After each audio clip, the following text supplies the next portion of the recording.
नमस्कार। आज हम सीधा केदारनाथ यात्रा की प्लानिंग पर बात करते हैं। हाँ बिल्कुल।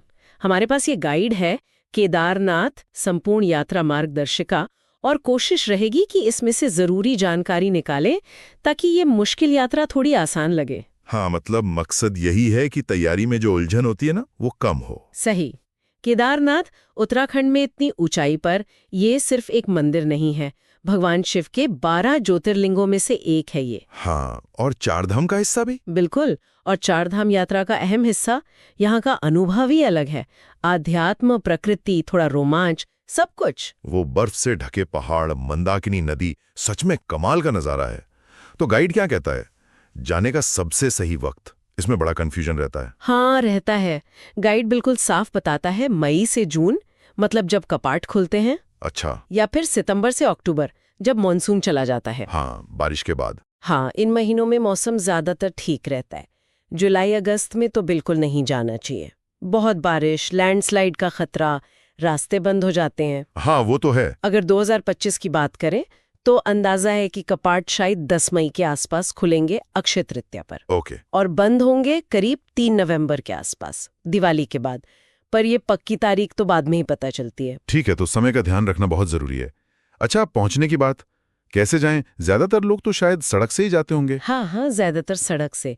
दिल्ली से निकल सकते हैं या हरिद्वार, ऋषिकेश से। वहां से फिर गुप्तकाशी या सोनप्रयाग तक गाड़ी से। ओके। और उसके आगे सोनप्रयाग से गौरीकुंड के लिए लोकल जीप मिलती है। अच्छा। और असली यात्रा मतलब ट्रैक वो गौरीकुंड से शुरू होता है, 18 किलोमीटर का, केदारनाथ तक। क्या हवाई रास्ता भी है? हाँ है। देहरादून का जॉली ग्रांट एयरपोर्ट सबसे पास है, पर वो भी करीब 250 किलोमीटर दूर है। ओ, काफी दूर है। बट ट्रेन से ऋषिकेश या हरिद्वार तक आ सकते हैं, पर उसके बाद तो फिर सड़क और ट्रैक ही है। वो 18 किलोमीटर का ट्रैक, ये सुनने में ही मुश्किल लगता है। गाइड में इसके क्या विकल्प दिए हैं? हाँ, मुश्किल तो है।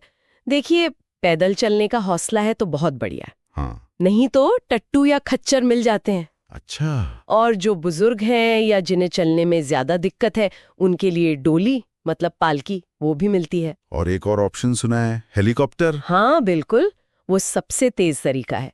फाटा, सिरसी, गुप्तकाशी, इन जगहों से हेलीकॉप्टर सेवा है। ये तो काफी सुविधाजनक लगता होगा, खासकर जिनके पास समय कम है। हाँ बिल्कुल, बस करीब 8 मिनट की उड़ान होती है। सिर्फ 8 मिनट? वाह। बुकिंग कैसे होती है इसकी? इसकी बुकिंग ऑनलाइन होती है IRCTC की वेबसाइट से। अच्छा, IRCTC। जी, जो ट्रेन वाली है। हाँ, वही यहाँ हेलीकॉप्टर सेवा भी मैनेज करती है।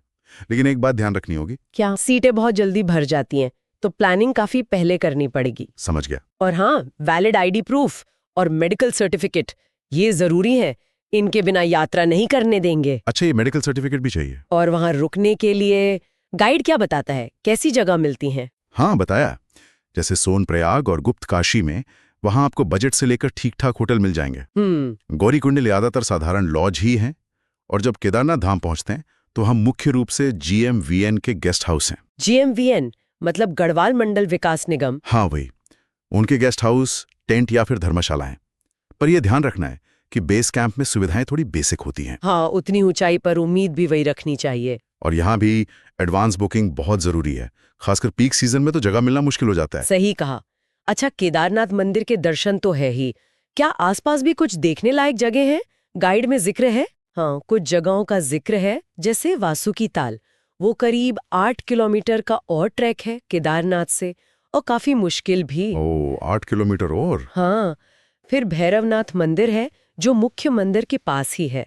माना जाता है कि जब कपाट बंद होते हैं तो भैरवनाथ ही क्षेत्र की रक्षा करते हैं। अच्छा। एक और खास जगह है त्रियुगी नारायण मंदिर। कहते हैं कि यही शिव पार्वती का विवाह हुआ था। अरे वाह। और एक चोराबाड़ी ताल भी है, जिसे गांधी सरोवर भी कहते हैं। काफी कुछ है देखने को। अब कुछ सबसे जरूरी टिप्स जो गाइड में हो तैयारी के लिहाज से। सबसे जरूरी है गर्म कपड़े। ऊंचाई पर मौसम का कोई भरोसा नहीं, कभी भी ठंडा हो सकता है। सही। अच्छी क्वालिटी का रेन गियर, मतलब रेनकोट या पोंचो, और एक चलने की छड़ी, वो ट्रेकिंग में बहुत मदद करती है। और सेहत का? एल्टीट्यूड सिकनेस का डर रहता है। हाँ, वो आम है। गाइड यही सलाह देता है कि धीरे धीरे चलें, शरीर को अभ्यस्त होने का मतलब एक्लिमेटाइज होने का समय दें, जल्दबाजी बिल्कुल ना करें। ठीक है। और कोई कागजात वगैरह? अपना आईडी प्रूफ और मेडिकल सर्टिफिकेट ये हमेशा साथ रखें, ये अनिवार्य है। अनिवार्य है, ओके। और एक और चीज, पहाड़ों में मौसम का पता नहीं चलता, तो अपनी यात्रा योजना में 1-2 दिन एक्स्ट्रा लेकर चलें, बफर डेज। हाँ, ये अच्छा पॉइंट है। और हाँ, सबसे जरूरी बात शायद, आजकल 4 धाम यात्रा के लिए ऑनलाइन रजिस्ट्रेशन अब कंपलसरी है। अच्छा, ये कब से हुआ? हाँ, अब ये अनिवार्य है। वेबसाइट पर यात्रा शुरू करने से पहले कर सकते हैं, या फिर रास्ते में चेक पॉइंट बने हैं वहां भी हो जाता है। इसके बिना आगे नहीं जाने देंगे। तो मतलब पूरी प्लानिंग चाहिए, सही समय चुनना, कैसे जाना है, ट्रैक कैसे करना है, रहना कहाँ है, हेलीकॉप्टर चाहिए तो पहले बुक करना। हाँ, और रजिस्ट्रेशन करवाना। और सबसे बड़ी बात, मौसम और ऊंचाई के लिए तैयार रहना, शारीरिक और मानसिक रूप से भी। गाइड यही सब कह रहा है एक तरह से। बिल्कुल, ये सारी जानकारी अगर ध्यान में रखें तो यात्रा व्यवस्थित रहती है, सुरक्षित रहती है और अनुभव यादगार बनता है। आध्यात्मिक शांति मिलती है। ये सोचना भी अजीब लगता है ना कि कैसे सिर्फ आस्था, विश्वास लोगों को इतनी मुश्किल जगह पर खींच लाते हैं। हर साल लाखों लोग जाते हैं। हाँ, ये तो है। और इस पूरे अनुभव को मुमकिन बनाने के लिए पीछे कितना कुछ चलता रहता है, कितनी व्यवस्थाएं होती हैं। खैर, इसी विचार के साथ आज की बातचीत यहीं रोकते हैं। ठीक है।